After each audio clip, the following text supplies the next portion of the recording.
بغداد بنجاح فعلا في القاهرة، وفي أقاويل كتير بتقول إن هو رايح النادي الأهلي. طب تعالوا نتكلم واحدة واحدة بس كده عن بغداد بنجاح. بغداد بنجاح عنده 33 سنة، ده أولا. ثانيا، راتب بغداد بنجاح يعني كبير جدا. طب خلينا نعرف هو بياخد كام. بياخد هناك 5 مليون دولار في السنة. في السنة. راتب بغداد بنجاح. هل الأهلي أو هل بغداد هيقدر ينزل راتبه؟ ولو نزل راتبه ينزله لكام؟ 4؟ طيب، حتى لو 4 ده فوق سقف رواتب النادي الأهلي. فالنادي الأهلي هل هيتعاقد بالفعل مع بغداد بنجاح ويديله 4؟ حتى لو قلنا إن بغداد هيتنازل عن مليون دولار عشان يقعد في النادي الأهلي. طب حتى لو 3، ما 3 كتير جدا برضو على النادي الأهلي. فالفكرة كلها بغداد بنجاح هيخش الأهلي ازاي بالراتب دوت؟ ده لو دخل هيبقى فيه طبعا انقسامات جوه، لان انت بتاخد 3 مليون دولار واكتر واحد بياخد في الاهلي حوالي مليون وحاجه. ده اولا. ثانيا بقى، يعني الخطيب يا كابتن خطيب، انت جايبه عشان تهدي الجماهير؟ طب ما تروح تجيب صفقه اصغر منه سنا وفعلا تشتريه. يعني ممكن تشتري صفقة أصغر منه سنا، على الأقل تستفاد منه سنين جاية. لكن ده واحد عنده 33 سنة وراتبه هناك في قطر 5 مليون دولار في السنة. مين في مصر أساسا ياخد 5 مليون دولار؟ يعني مين في مصر ياخد 4 ولا 3 ولا 2 حتى؟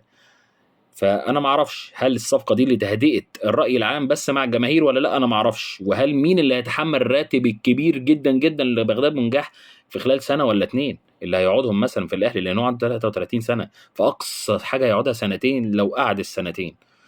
ده على معلومات، يعني دخلت الماركت ترانسفير وجبت المعلومات دي عنه. فواحد بياخد 5 مليون دولار في السنة هيجي الأهلي يعمل إيه؟ أنا هقعد بره آخد ال 5 مليون دولار. ده أولا. وبعدين تاني حاجة، رجوع احمد عبد القادر، انت مرجعه ليه لكاس العالم للانديه وهو مش في حسابات كولر اساسا؟ مرجع حمدي فتحي ليه لكاس العالم للانديه؟ ما انت عندك مروان، الله هتقعد مروان وتلعب حمدي؟ بس هل دول اللي مرجعهم دول هينقذوك مثلا في كاس العالم للانديه؟ ما اعتقدش ان هم يقدروا يعملوا حاجه قدام كاس العالم للانديه. الناس كلها والفرق كلها بتدعم. انتر ميامي مشى 7 لعيبه، مشى 7 لعيبه من النادي، او هيمشي 7 لعيبه عشان يدعم الفرقه. وبيفكر بيقول لك انا بفكر اجيب نيمار. بيكهام رئيس النادي بيقول لك انا بفكر اجيب نيمار وبفكر اجيب دي بروين. وانت رايح تجيب عبد المنعم. عبد المنعم راجع تاني، اصل هو ما توفقش فاحنا نرجعه فتره الاعاره مش عارف بتاع كاس العالم. عبد المنعم ايه؟